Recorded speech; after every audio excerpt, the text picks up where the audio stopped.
Well, good afternoon, everyone, and welcome to the September edition of Law Chat, a monthly series of chats with luminaries from the legal services sector.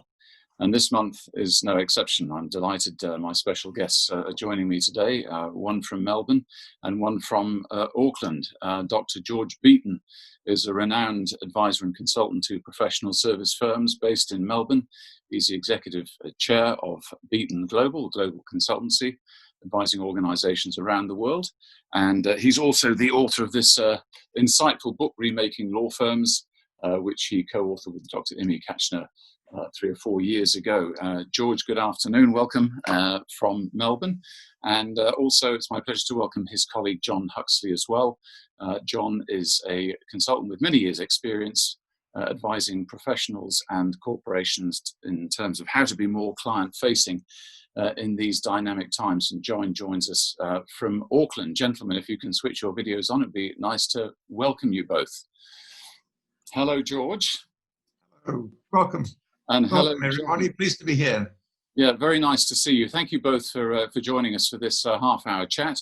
And I trust you're both well in spite of the various stages of lockdown that you may both be in. But you both look very healthy to me. Thank you. The sun is shining today, Simon. Well, that's wonderful. More than where I am at the moment in New Zealand, in Ohakuni. But how about you, Jon? Is it sunny up there? No. Never mind. Hey, never mind. Look, thank you for agreeing to come on.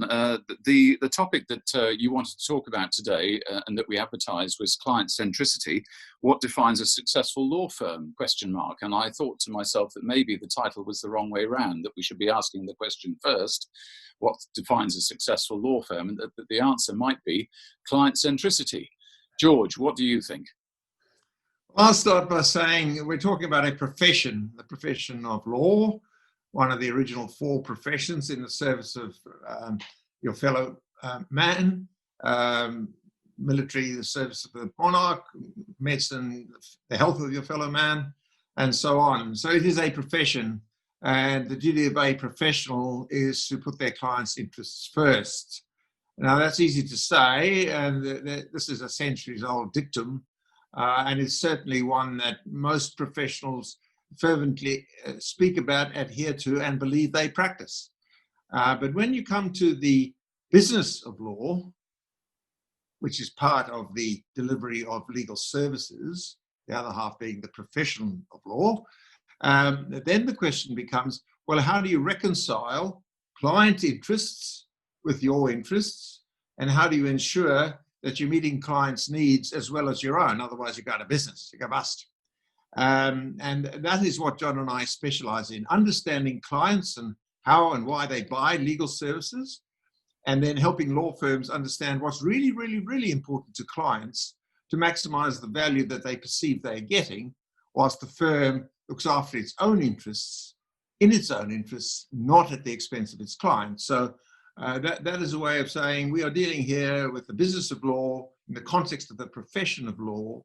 And there's a whole body of knowledge today, a lot of it informed by research amongst clients. And we, Jon and I and our colleagues, work from the smallest of firms, turning over $500,000, up to the largest, turning over $500 million more dollars. So this is a universal phenomenon that we want to share with you our insights into what it makes, what it takes to be a really client-centric or client-focused firm. And I'm going to throw to Jon and say, Jon, how do we think about the client and the client's journey with a legal services provider? Well, thank you, George. Increasingly, and I like the simplicity of the language. And interestingly, George says client service or client centricity or client focus. Increasingly, we've adopted the term, and it's becoming quite a prominent term, the term client experience. And that might be a well-known phrase for some of the folks on the call, or less so for others. But we contend that we live in an experience economy, And the wonderfully simple example that I often discuss that may be offensive or fearful to those in the law practice is why we buy one pizza versus another pizza. Why does half of delivery pizzas come from Domino's? Well, it's not because of the quality of the pizza, folks. It's because of the experience. The experience end to end is simple, it is easy, it is reliable, and who actually knows whether the pizza is any better from Domino's or anywhere else? So that end-to-end experience from the very first moment we have a thought that I want a pizza to the very end of that transaction, we go back to the place that is easy, it is reliable, it understands what we need. Now, the somewhat terrifying bit, or the optimistic bit, depending on your view of the world, is the same person who bought a pizza on a Saturday night procures legal services Monday to Friday. And therefore, the levels of expectation that everybody has increasingly tending towards the overall experience. I have higher and growing expectations wherever I purchase either my pizza or my legal services, my business advice, whatever it may be. So the long answer to George's question is the entire client experience is where we operate, which isn't necessarily traditionally where law firms and other professional services firms have regarded themselves. It's less about just what we do, but the entire experience of how we do it. Yeah, but that's the way of the world, really, isn't it? I mean, hasn't so much changed in the last 25 years, when in the old days people would go along to their doctor or their dentist or their lawyer or their accountant. They don't really know if they're getting good advice, or but they're looking for a satisfactory outcome. And sometimes the experience isn't very pleasant, sitting in the waiting room for God knows how long, receiving a bill with an unanticipated expense. Yet in the last 25 years, and I'm sure you both agree with me on this one, the world has changed in many ways, and it's basically, I guess, heightened client expectations. Would you both agree? Absolutely. We call it the escalator, Simon. The client has a good experience, and as a result talks to others who expect a good experience like that.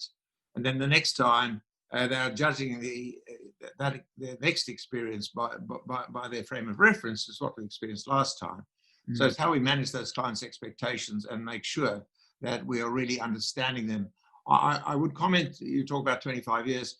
I think in legal services, our evidence is more recent than that. We measure three big professions: the accountancy profession, the built environment consulting engineering profession, and the legal profession.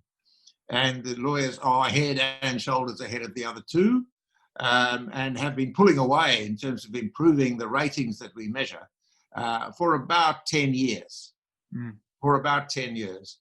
And having all of them being in negative territory in the measurement frameworks, the lawyers are now well, on average, into positive territory. And George, can I just interrupt? Is that a statistic that's global, or is it relevant to Australia or New Zealand or both? Our evidence, and we're the only people in the world collecting this, is Australia and New Zealand. Anecdotally, and it's only anecdote because nobody else has got this time series, it dates back to 2005 in Australia and 2008 in New Zealand. So it's a very long time series.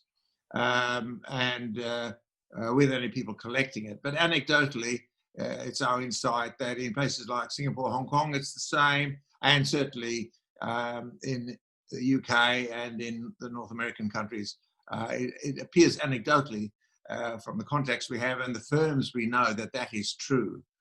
Because any firm that thinks it's doing well and rests on its laurels, in other words, treads water, finds itself actually going backwards. And if it's going backwards, it's because the competitors are going forwards and educating the clients. So we are in what's called a hyper-competitive world. With respect to law firms, you're a dime a dozen. Clients have huge choice. Clients increasingly, in some cases, those with their own in-house law departments, getting into DIY. There is technological substitution going on. So the intensity and nature of competition is inexorably increasing. And there are firms that are thriving in that environment, traditional law firms, and there are those who are watching and wondering why they are at best standing still, and in many cases going backwards, including in their levels of profitability. Okay, so say, for example, I'm a partner of a firm and I'm saying, well, I've heard about this client experience and client centricity stuff. You know, we've got pleasant staff, we smile at our clients and we try and deliver on time. What more do I need to do? So give us a rundown, if you like, of what the cornerstones or the must-dos are for a law firm looking to deliver that client experience, or an excellent standard in client experience. Jon. I'll just unmute myself. So we would say there's a number of things. We've tried to capture it in cornerstones is the word into three things really. Because we've already used the term client experience, I will bring that out first. Recognition and understanding of client experience. So the pizza analogy I used, I think, whether it's pizzas or anything else, I think organizations that understand that client experience continuum that I described, I'm deliberately putting my hands up at that point to describe a continuum, understand that and regard that as sitting alongside the important priorities of their leadership function. So increasingly we're seeing law firms who have a client experience lead on their executive function alongside their people in culture lead, their technology lead, their whatever other titles they may have. That reflects the importance that client experience is. It is expanding maybe the traditional definitions of what we historically called business development and marketing.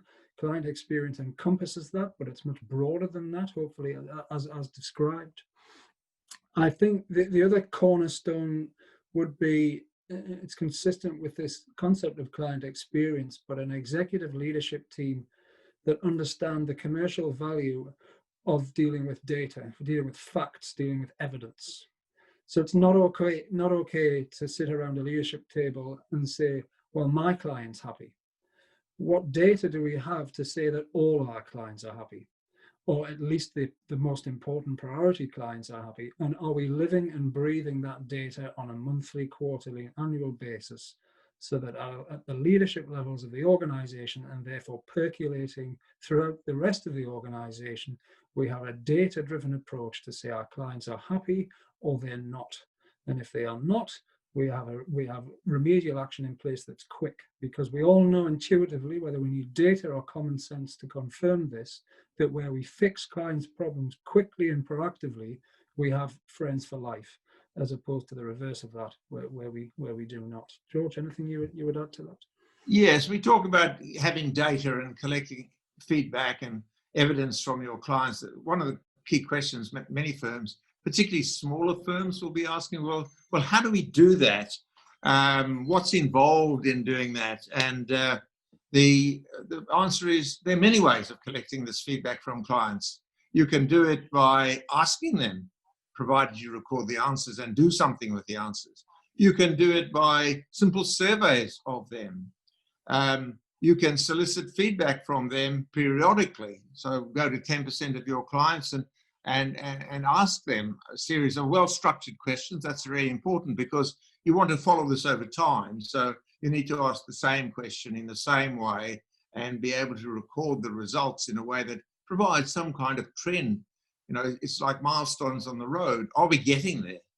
Oh, this road has no end, by the way. It's a never-ending road of the client journey. But collecting data, it does not have to be complex, does not have to be sophisticated, does not have to cost a lot of money. But the returns on it, on which you might comment, Jon, when you do it, are very significant. And we do have clients, and as George has said, the curve is trending the right way in the legal sector. We do have clients who live and breathe that data. It is the oxygen of their business. Not something the Yellow Pages size is worth of data every 12 months. It's short, it's sharp, it's simple. The organization understands these are the 2 or 3 things that we are focusing on because that's our definition of excellent client experience. And everybody understands their role in delivering that, from the partner to the receptionist to the accounts payable officer and everything in between. Are you finding that firms are now attributing greater importance to that data as a key performance measure, along with, say, the typical economic data that they've always relied on? You're on mute, George. You're on mute, George. Oh, sorry. It's a tale of three parts, the answer to your question. What do we observe firms doing or record they are doing? Because many are people we know and people we serve. There's a group of firms, let's call them the savvy third, who are right into this and who have set up mechanisms. I stress again, from small, medium firms to the very largest, and are gathering this data, using this data, sharing it in the firm, and informing their strategies, including their client experience strategies. At the other end, there's a third of firms who are watching and wondering what this is all about. Surely, we do a great legal job, that's enough. And some of the quotes we see from clients, because we measure 10, 20, 30,000 clients a year's responses to the surveys. Some of the quotes are absolutely choice about, they're brilliant lawyers and they can't even speak to me. And I saw a quote the other day, somebody said, I feel like my lawyer is an anaesthetist. He's only talking to somebody when I'm unconscious. You're under anesthetic. Don't worry about the patient. I'm looking after you. You're breathing. And that, is not obviously common, but it is symptomatic of the issue of the bottom third. And in the middle, there are those who are beginning to work on it and finding their way in how to improve and starting to realize the benefits to their clients and therefore the benefits to themselves and particularly to their staff, because the happier the client, the more the staff feel rewarded and the better the job the staff do. So there's that old thing, happy client comes from happy staff, means happy owners of law firms. I think that's great, and I think the rationale is certainly conceptually bought into by probably the majority of law firms. It still amazes me the number of firms who say, but we still can't talk to our clients, or we still can't ask them for their feedback. There's a couple of issues I'd like to explore with you here, because I think that in my experience, I've come across those firms who regard getting client feedback as a tick in the box exercise. We'll send a survey out, or we'll send a survey monkey lead out, and we get this data and it's delivered in a very impersonal way. The results come back and they're either buried or they're not acted on. And I think, George, you said earlier, it's vital that if you're going to solicit feedback or elicit feedback from clients, you've got to do so with the intention of saying, we're taking this seriously. Do you think there is also a role for rather than getting feedback after the event, for getting input from clients at the strategic decision-making part, even if it's not about the overall direction of the organization, but we're talking about asking clients right up front to define what for them amounts to an excellent client experience. So Indeed. that their input goes into the definition, if you like, of saying, well, this is what we're going to create and design for our firm based on the input from, say, half a dozen of our clients. Is that a process that you encourage? We'll answer this way, Simon. There are two dimensions to that very good question. I'll talk first about the relationship dimension and then the transaction dimension, or the matter dimension. So at the level of the relationship with our clients, getting them to co-design, if you like, in modern parlance, our client service strategy. Indeed, it may well be more than just client service strategy, maybe other aspects of the firm, how we structure the firm. Is it structured around clients? Is it structured around products? Is it structured around geographies? So at the end of the day, without the clients, nobody pays the rent. So clients have a view about this, and we've got very good data from clients saying, yes, we do have an opinion about firms' cultures and firm strategies. And you know what? Those cultures and strategies influence our decisions to use or to blackband firms. So at the level of the relationship, there certainly is, when strategizing, if you like, to consult with, get input from, involve particularly key clients clients whose opinion matters because they represent 10% of your income or more. Those are really important clients for your strategies. At the level of transaction, we also see and know from our research that when you are engaging in a matter beyond a meat and potatoes simple matter, say beyond a conveyance, it's pretty stock standard, most conveyances, for the client, that at the scoping, onboarding, commencement stage of the matter, before any work is done, you sit with the client and you agree what the client's expectations are. You can't talk about guaranteeing results, of course, in many aspects of law, but how they will be informed, how frequently you will communicate with them, what you expect of them by way of information or input or access to others in their organization, so that the client feels they are co-producing in this way, or co-creating in this way. And we love to, particularly with Simon with no hair there, use the metaphor of you go to a barber shop or a hairdresser to get your hair cut, and you may explain to the hairdresser, the barber, how you'd like your haircut. In other words, what outcome you would like. But if you don't cooperate during the process, if you shift right around and keep turning your head to talk to somebody, you're not going to get a very good haircut. You have to cooperate. And so it is in the production of any service, including a legal service, that the client needs to be involved to get a great outcome. Mm-hmm. And a great outcome is in the mind of the client. And if you don't know what their expectations are, how are you going to deliver? The bit I would add to that is, of the many things we measure on an annual basis, one of them in our client research is a term called drivers of consideration. So the question in plain English is, what drives you to consider using firm X versus firm Y? And consistently year on year, the top driver of consideration is the term expertise in your area of need. And I say that slowly and deliberately because the term is expertise in your area of need. It's not expertise full stop. So we are short-sighted if we just operate to the left of that full stop that I've just put in there. The in your area of need requires us as professionals to understand what is the client's area of need, or plural, what are the areas of need. And we can only do that by research, by discussion, by turning up, by observing, by asking. So that co-designing the expertise to suit with the area of need is a major driver of consideration, and therefore an enormous opportunity to differentiate from competitors. I mean, implicit in what you're both saying, obviously, is the need for the continuation of the interpersonal role between the advisor and the client. And I want to, at this point, perhaps inject the influence of technology and how you see that impacting on the client experience.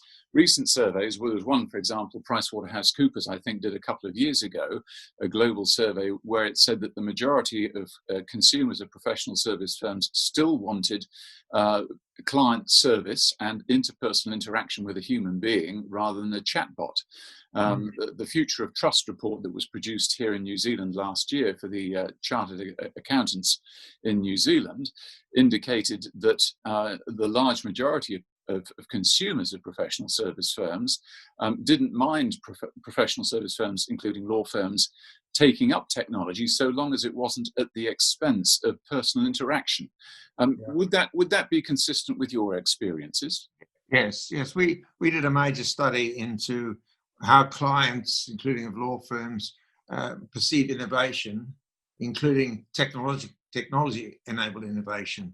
And it's very clear that clients favor technological innovation for the purposes of efficiency or speed, i.e. cost reduction, or speed or standardization. We get the same style every time because the machine does it, not a human being. And they recognize that technology-enabled legal services then free the lawyers up to talk to them, to be with them, to put a hand on their shoulder, to support them, to counsel them, to listen to them. And so to be engaged in the more complex work which the machine can't do or can't yet do. So clients recognize this eyes wide open, Simon. They want and need and value the human side of the service, but they don't want to pay for that human side to do a whole lot of mundane work, often not very consistently or well. And so clients have tumbled to the idea that you get a best deal when you've got a technology-empowered lawyer who's freed up to do client care, client relationship management, counseling, complex work, and the machines do the rest. And with the last sort of 3 or 4 minutes of this chat, I just want to throw in the question for you both. If you get the client experience right, is it fair for a firm to charge a premium, or perhaps the payback for them is to have positioned themselves favourably and differently in the minds of their various clients? What do you think? Does it lead to price reduction or a potential price increase, price premium? We know what the clients say, Simon. The clients say, when our experience is excellent, in the top quintile, for example, of all experience, half of us are willing to pay more than we're paying now. And Yes. None of us want to pay less. When our experience is in the bottom quintile, we all want to pay less or go somewhere else. So you are rewarded with a premium price. You're rewarded for most work types, not all, with the capacity to increase your price if you deliver really superior client experience.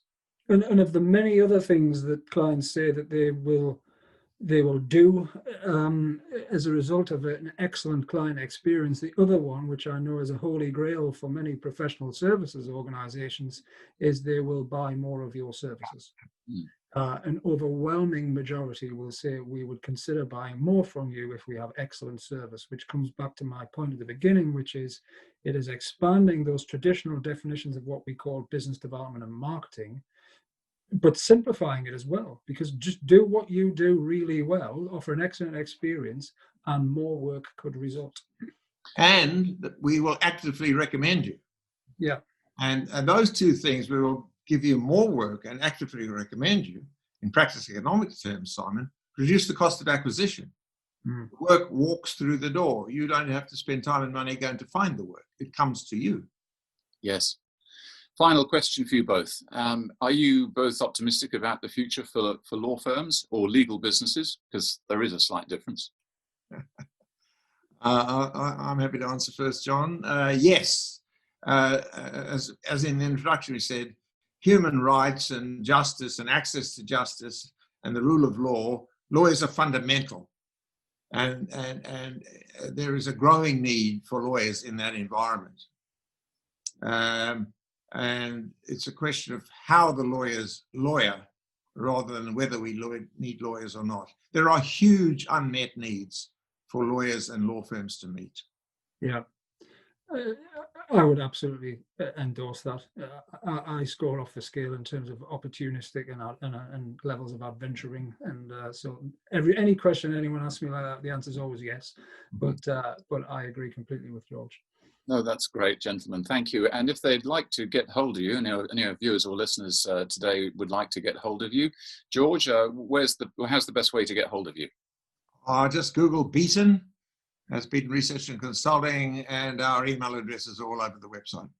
That's wonderful. Before you go, I just want to alert our viewers as to next month's guest speaker. I'll put my share screen up, and the date for the diary is a little bit later next month, but if you make a note in your diary, 23rd of October, you'll see the times there. They're late in New Zealand and relatively late in Australia, but I'm delighted that next month's guest is none other than Professor Richard Susskind, renowned futurist and consultant and author, and advisor on the impact of technology on the future delivery of legal services globally. So Richard will be joining us at 9 p.m. New Zealand time. If you can't watch it, because it is a Friday night, and you may have other things you want to be doing, then it will be recorded, of course, just as today's conversation has been. But the link will be available on my website within the next few days, and I'll also be posting it on social media as well. So Richard Susskind, 23rd of October, but for now, all that remains is for me to thank both my guests today, George Beaton and Jon Huxley, for joining me. My thanks to you both. Stay well, and thank you for your contribution today, and we look forward to staying in touch with you more again in the future. Wonderful. Thank you, Simon. It's been a pleasure. Thank you. Lovely to see you. Thank you. Bye-bye now.